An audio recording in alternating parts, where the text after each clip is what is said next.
Weather Service in the Quad Cities has issued a severe thunderstorm warning for eastern Clinton County and east central Iowa, northeastern Delaware County and northeast Iowa, Dubuque County and northeast Iowa, Jackson County and east central Iowa, Carroll County and northwest Illinois, Joe Davies County and northwest Illinois, Stevenson County and northwest Illinois, Whiteside County and northwest Illinois, until 6:30 p.m. At 5:20 p.m., a line of severe thunderstorms was located along a line extending from 6 miles northwest of Edgewood to Fulton to Erie and moving northeast at 60 miles per hour. Hazard, 60 miles per hour wind gusts. Source, trained weather spotters. Impact, expect damage to roofs, siding and trees.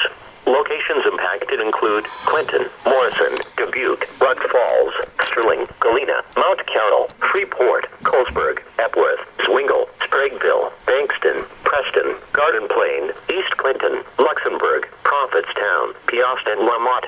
This includes Interstate 88 between mile markers 13 and 43. For your protection, move to an interior room on the lowest floor of a building.